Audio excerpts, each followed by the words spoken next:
السلام علیکم ورحمۃ اللہ وبرکاتہ نحمده ونصلی علی رسولہ الکریم اما بعد اعوذ باللہ من الشیطان الرجیم بسم اللہ الرحمن الرحیم یا ایہا الذین آمنوا کتب علیکم الصیام کما کتب علی الذین من قبلکم لعلکم تتقون صدق اللہ العظیم۔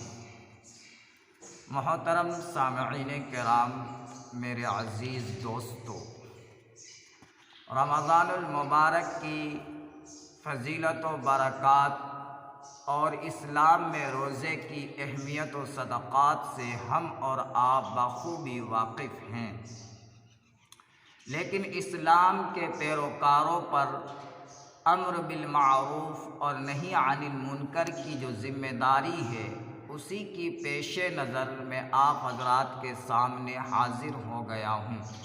باوجود کہ انداز بیاں گرچہ بہت شوق نہیں ہے، نہیں ہے کہ شاید کہ اتر جائے تیرے دل میں میری بات۔ محترم سامعین کرام، میں نے خطبے میں قرآن کریم کی ایک آیت اور حدیث پاک کے 2 ٹکڑے پیش کیے، جن میں روزے کے فلسفے اور حکمت بیان کیے گئے ہیں کہ امت محمدیہ پر روزہ کیوں فرض کیے گئے، اس کے اغراض و مقاصد کیا ہیں، اور پھر یہ کہ اس اہم فریضہ کو جو اسلام کے 5 ارکان میں سے ایک رکن ہے، انجام دینے کے بعد اس کا انعام و اکرام کیا ہے۔ تو سب سے پہلے میں عرض کر دوں کہ اللہ تعالی نے روزہ اس لیے فرض کیا تاکہ ہم متقی بن جائیں، ہمارے اندر حرام اور مشتبہات سے بچنے کی صلاحیت پیدا ہو جائے، ہم تقوی کی بنیاد پر اللہ کی حرام کی ہوئی چیزوں سے باز رہیں اور حلال و پاکیزہ مال حاصل کرنے کی سعی اور کوشش کریں۔ یہ سب کچھ تقوی کے بعد ہی ممکن ہے، لیکن تقوی کہتے کسے ہیں، اس کا مفہوم کیا ہے؟ یہی سوال حضرت ابی بن کعب رضی اللہ عنہ سے ایک صحابی نے دریافت کیا تھا کہ تقوی کیا ہے۔ حضرت ابی بن کعب رضی اللہ عنہ نے فرمایا، کبھی خاردار راستے سے گزرے ہو؟ صحابی نے جواب دیا، کئی دفعہ گزرا ہوں۔ حضرت ابی بن کعب رضی اللہ عنہ نے پوچھا، کیسے گزرتے ہو؟ صحابی نے جواب دیا، بہت بچا کر گزرتا ہوں کہ کہیں میرا دامن کانٹوں سے الجھ نہ جائے۔ حضرت ابی بن کعب رضی اللہ عنہ نے فرمایا، اسی کا نام تقوی ہے کہ اے حضرت انسان، دنیا میں تو ذرا سنبھل کر زندگی گزار، کہیں ایسا نہ ہو کہ تیرا دامن گناہوں سے آلودہ ہو جائے۔ میرے دوستو اور بزرگوں، روزہ کا فلسفہ اور اس سے مراد یہی تقوی ہے۔ اسی تقوی کا تذکرہ قرآن پاک کے ہر صفحے میں مذکور ہے۔ اسی تقوی کے اختیار کر لینے کے بعد نعمتوں کے دروازے کھل جاتے ہیں۔ یہی وہ تقوی ہے جسے اختیار کر کے انسانی روح کو غذا میسر ہوتی ہے۔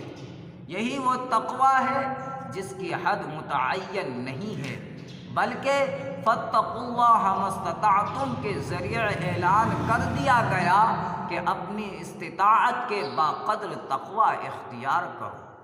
اور ایسے ہی تقوی کی صفت پیدا کرنے کے لیے اللہ تعالی نے روزے فرض کیے کہ اے ایمان والو، تم پر روزے فرض کیے گئے جس طرح کے تم سے پہلی امتیوں پر فرض کیے گئے تھے، تاکہ تم متقی اور پرہیزگار بن جاؤ۔ لیکن سوال یہ ہے کہ ہمارے اندر روزہ رکھنے کے باوجود تقویٰ کی صفت پیدا ہو رہی ہے یا نہیں؟ کیا ہمارے روزے اس معیار پر اتر رہے ہیں جس کی ہمیں تلاش ہے؟ کیا روزہ رکھنے سے پیدا ہونے والے انقلابی اثرات ہم اپنے اندر محسوس کر رہے ہیں جس کی ہمیں ضرورت ہے؟ بزرگوں اور دوستوں، حقیقت یہ ہے کہ جب ہم اپنا محاسبہ کرتے ہیں، جب ہم اپنے دلوں کو ٹٹولتے ہیں، تو محسوس ہوتا ہے کہ ہماری زندگی میں ادنا سے بھی کوئی تبدیلی رونما نہیں ہوئی۔ صفت تقویٰ تو بہت بڑی بات ہے، آخر ایسا کیوں ہے؟ آخر کیا وجہ ہے کہ روزہ رکھنے کے باوجود متقی نہیں بن پا رہے ہیں؟ اس کی وجہ یہ ہے کہ ہم نے روزے کے مفہوم اور مقتضا سے ہی واقف نہیں۔ ہم نے روزہ کا مطلب صرف بھوک اور پیاس سمجھ لیا ہے، اور بس، جبکہ روزہ اس سے زیادہ کا ہم سے مطالبہ کرتا ہے۔ وہ مطالبہ یہ ہے کہ جس طرح روزہ رکھنے کے بعد زبان اور حلق پر پابندی لگ جاتی ہے، اسی طرح جسم کے دیگر اعضاء پر بھی کچھ پابندیاں عائد ہوتی ہیں۔ ان اعضاء کا بھی اپنے اپنے طور پر روزہ ہوتا ہے، یعنی زبان کا بھی روزہ ہوتا ہے، آنکھ کا بھی روزہ ہوتا ہے، کان کا بھی روزہ ہوتا ہے، پاؤں کا بھی روزہ ہوتا ہے، ہاتھ کا بھی روزہ ہوتا ہے۔ آنکھ کا روزہ یہ ہے کہ اس کی حفاظت کی جائے اور بد نظری سے بچے۔